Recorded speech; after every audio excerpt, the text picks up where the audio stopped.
Dương Mịch là người sinh ra đã chiến thắng. Vài ngày trước, Dương Mịch đã trở thành chủ đề nóng trên mạng xã hội nhờ sự đón nhận nồng nhiệt và lượng người xem đông đảo của bộ phim truyền hình Vạn Vật Sinh Tử. Cụm từ tìm kiếm thịnh hành lúc bấy giờ là Dương Mịch từng trải qua khó khăn, nhưng giờ đã khá hơn. Nói sao nhỉ? Thật cảm động, bởi vì năm 2023-2024 là thời điểm khó khăn nhất của Dương Mịch. Khi đó, tôi đã viết một bài báo nổi tiếng về những khó khăn gần đây của Dương Mịch. Giờ đọc lại bài viết này, tôi cảm thấy như được minh oan. Hình như hồi đó tôi đã khá chính xác. Vậy nên, tôi muốn cùng mọi người nhìn lại nửa đầu cuộc đời của Dương Mịch. Trong làng giải trí Trung Quốc, cô ấy chắc chắn là một minh tinh nữ với sức bật phi thường và khả năng thích nghi với sự thay đổi. Dương Mịch luôn làm tôi nhớ đến một bài thơ, gió mạnh làm lộ cỏ mạnh. Đúng vậy, cô ấy chính là ngọn cỏ mạnh mẽ ấy. Thế giới va chạm với cô ấy nhiều nhất, hiểu cô ấy nhất, và thậm chí còn bổ sung cho cô ấy chính là những cơn gió mạnh từ khắp mọi hướng trong cuộc sống. Nhìn chung, tôi có những cảm xúc rất phức tạp về Dương Mịch. Khi cô ấy mới ra mắt, tôi rất thích các bộ phim của cô ấy, Tuyết Kiếm, Quách Tương và Tiết Viên. Tôi cảm thấy cô ấy tràn đầy sức hút, sống động và tươi trẻ như nước chảy.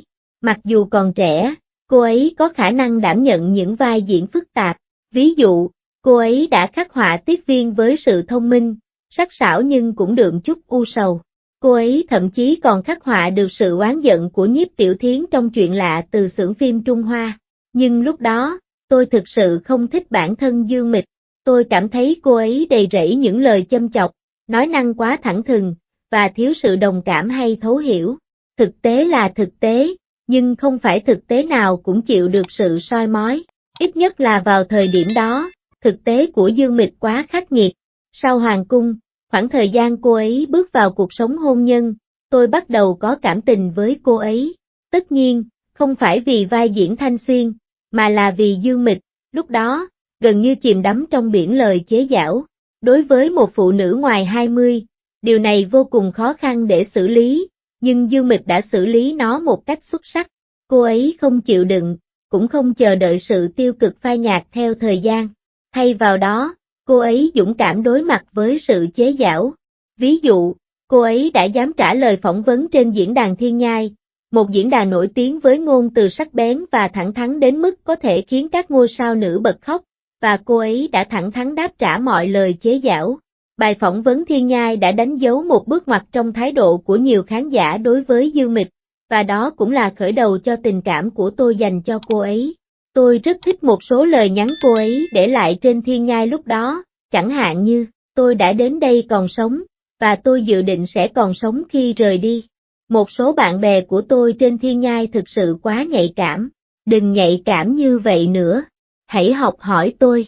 Một cư dân mạng đã hỏi một cách khiêu khích, nói rằng anh ta không tin Dương Mịch không quan tâm đến những lời công kích ác ý, mà chỉ đơn giản là quá xấu hổ để thể hiện điều đó vì cô ấy phải duy trì địa vị người nổi tiếng của mình.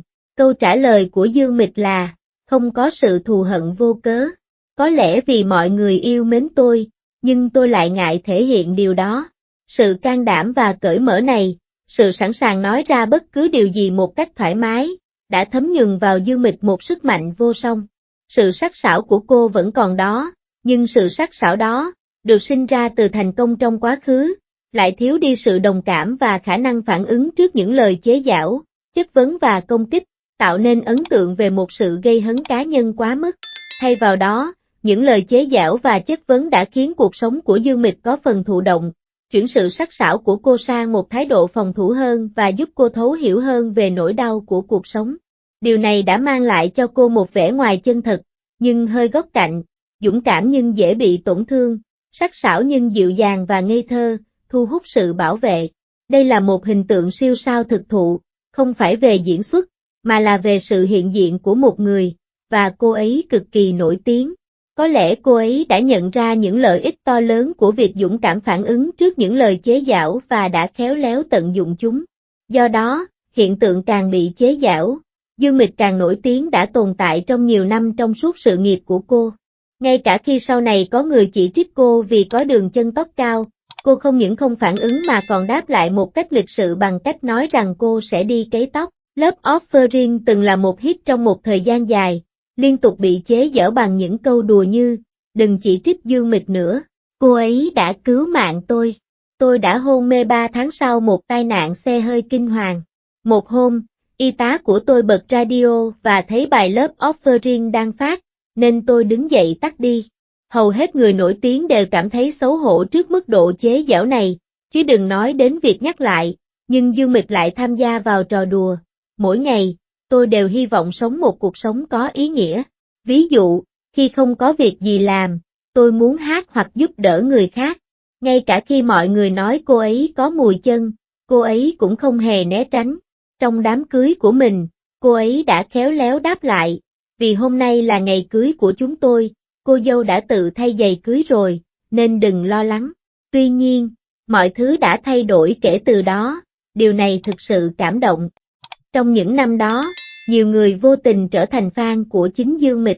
Ban đầu, đây chỉ là vấn đề thời gian và địa điểm ngẫu nhiên, nhưng sau đó, tất nhiên, đó là nhờ con người, trí thông minh, kỹ năng vận hành và khả năng nhạy bén nắm bắt lượng giao thông khổng lồ đằng sau con người thật của người nổi tiếng.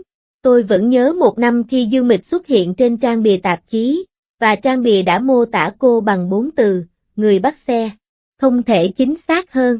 Trong thời đại giao thông, Dương Mịch thực sự là nữ hoàng không thể tranh cãi. Đây cũng là lý do tại sao giá trị thương mại của Dương Mịch luôn cao như vậy, bởi vì Dương Mịch là chính mình, vai diễn xuất sắc nhất của cô ấy chính là bản thân cô ấy. Kết quả là, cô ấy có một lượng người hâm mộ đông đảo và trung thành. Những người hâm mộ này, vì họ yêu cô ấy, yêu tất cả mọi thứ về cô ấy. Nói một cách đơn giản, người hâm mộ của cô ấy sẵn sàng chi tiền cho cô ấy, và những cuộc phỏng vấn chất lượng cao của cô ấy cũng đã thu hút một làn sóng người hâm mộ có kinh nghiệm sống và nguồn lực tài chính tương đối cao. Đến thời điểm này, miễn là kịch bản không quá tệ, mọi người vẫn sẵn sàng mua cô ấy. Nếu gặp được một kịch bản hay, chắc chắn cô ấy sẽ thành công. Liệu Dương Mịch có nhận ra lợi thế to lớn này không? Tôi nghĩ cô ấy hiểu rất rõ điều này. Đó là lý do tại sao Dương Mịch luôn tạo cho tôi ấn tượng rằng cô ấy đã chọn kịch bản qua loa trong nhiều năm qua, nghĩ rằng, ồ, vậy là đủ rồi, vậy là ổn. Tôi nghĩ trước đây, rõ ràng cô ấy theo đuổi giá trị đồng tiền trong lĩnh vực thương mại. Kịch bản hay và dàn diễn viên giỏi đôi khi đòi hỏi một chút khó khăn, thậm chí là nhượng bộ về tài chính, nhưng Dương Mịch có lẽ cảm thấy điều đó không cần thiết vào lúc này. Nhưng thời thế đã thay đổi. Thứ nhất, những người hâm mộ trước đây của cô ấy đều đã trưởng thành và bước vào tuổi trung niên, và họ quan tâm đến việc yêu bản thân mình hơn là yêu người khác. Đối với tôi không còn hâm mộ bất kỳ ai nữa. Tôi xem bất cứ bộ phim nào hay. Nếu một bộ phim gây xôn xao dư luận về một ngôi sao cụ thể, hoặc thậm chí phải dùng đến chiêu trò cua, tôi sẽ chọn không xem. Tóm lại, tôi đã đến giai đoạn không còn tự đặt mình vào thế khó nữa. Thứ hai, thuật toán lưu lượng truy cập hiện tại không còn giống như trước nữa. Trong 2 năm qua, tôi ngày càng cảm thấy không có thứ gọi là lưu lượng truy cập cá nhân, mà chỉ có lưu lượng truy cập đại chúng. Đối với một ngôi sao, công sức bạn bỏ ra quan trọng hơn con người bạn. Điều này đúng với những blogger như chúng tôi. Những gì bạn có thể mang lại cho người khác quan trọng hơn nhiều so với con người bạn. Mọi người có thể không bị thu hút bởi cá nhân bạn, mà là bởi lối sống mà họ khao khát. Trước đây, mọi người có thể tò mò về quyền riêng tư của những người nổi tiếng, người có sức ảnh hưởng, blogger, vân vân. Nhưng sau nhiều năm trải qua vô số những rắc rối trực tuyến, chúng ta đã chán ngấy và mất đi sự tò mò. Chúng ta đơn giản tin rằng chẳng có gì mới mẻ dưới ánh mặt trời, và tốt hơn hết là nên tập trung vào cuộc sống của chính mình. Vậy, kiểu người nổi tiếng nào có con đường ổn định nhất hiện nay? Những người có lượng người hâm mộ đông đảo. Lượng người hâm mộ phim truyền hình ở đây không chỉ có nghĩa là một người nổi tiếng có một hoặc hai vai diễn đột phá, mà còn là mọi người tin tưởng vào khả năng và sự chân thành của họ trong việc lựa chọn kịch bản. Ví dụ, tôi nghĩ Trương Dịch, Lôi Giai Âm, Tần Hạo, Lưu Lâm, Tôn Lệ, Mã Y Lợi, Nguyên Tuyền, và nhiều người khác đều thuộc nhóm này. Nếu họ có thêm chút tiếng tăm, cuộc sống của họ sẽ còn tốt đẹp hơn nữa. Tôi nghĩ Dương Tử Hiện đang đi theo con đường này. Sự sa sút gần đây của Dương Mịch bắt nguồn từ việc cô ấy quá chú trọng vào việc kinh doanh cá nhân. Khi danh tiếng đó phai nhạt, lượng người hâm mộ phim truyền hình của cô cũng giảm dần, mặc dù nhiều người hâm mộ, vốn rất đông đảo khi cô mới ra mắt, giờ đã rời đi. Thay vì chê bai diễn xuất của cô, mọi người lại đặt câu hỏi về khả năng lựa chọn kịch bản hay của cô. Khách quan mà nói, diễn xuất của Dương Mịch không đến nổi tệ, cô ấy sở hữu cả tài năng lẫn lối diễn xuất điêu luyện. Để viết về Dương Mịch một cách kỹ lưỡng, tôi đã xem cả Cáp Nhĩ Tân 1944 và Cáo Tinh Ma Bà.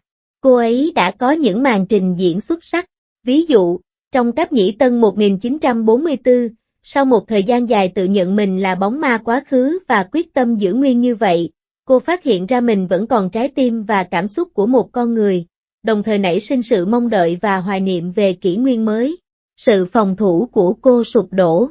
Dương Mịch đã lột tả một cách tuyệt đẹp những cung bậc cảm xúc phức tạp của một người bị phá vỡ lớp phòng thủ, của một cô gái nhỏ bé bên trong không dám đối diện với chính mình và cố chấp né tránh, và của một người phụ nữ trưởng thành bên ngoài đang bên bờ vực sụp đổ.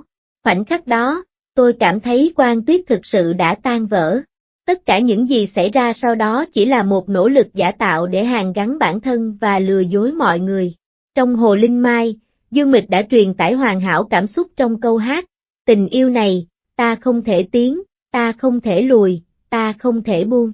Tuy nhiên, khán giả không còn soi mói phim của cô ấy kỹ lưỡng nữa, vì họ đã mặc định phim của cô ấy không hay, cốt truyện của Hồ Linh Mai dở đến mức tôi phải ép mình xem. Đây là cái giá phải trả cho việc bỏ bê kịch bản quá lâu. Trước đây, giao thông là động lực cho một tác phẩm, nhưng giờ đây chính tác phẩm mới là nguồn sống của nó. Nói sao nhỉ? Tôi nghĩ Dương Mịch, với trí thông minh của mình, đã nắm bắt được sự thay đổi này. Đó là lý do tại sao cô ấy nói những câu như hãy xem xét các tác phẩm tương lai. Cô ấy thực sự đang lên kế hoạch và điều chỉnh. Nhưng việc xây dựng một lượng người hâm mộ cho một bộ phim không phải chuyện một sớm một chiều. Nó đòi hỏi sự tích lũy hàng ngày, khả năng chịu đựng một chút cô đơn, chịu đựng sự chế giễu, và chịu đựng hết thất bại này đến thất bại khác. Tôi nghĩ Dương Mịch sẽ có thể vượt qua chặng đường khó khăn này. Việc ra mắt Vạn Vật Sinh Tử đã chứng minh cho đánh giá của tôi về Dương Mịch lúc bấy giờ. Bởi vì đó là đặc điểm của Dương Mịch. Cô ấy luôn thích nghi với sự thay đổi một cách phi thường và sẵn sàng trả giá cho mọi thay đổi. Cô ấy có thể không nhất thiết phải trở thành một nữ diễn viên hàng đầu, nhưng nếu thời đại đòi hỏi diễn xuất đáng tin cậy từ các ngôi sao nữ, cô ấy là kiểu người có thể cống hiến hết mình và phấn đấu hết mình. Dương Mịch thực sự là một người có trình độ cao.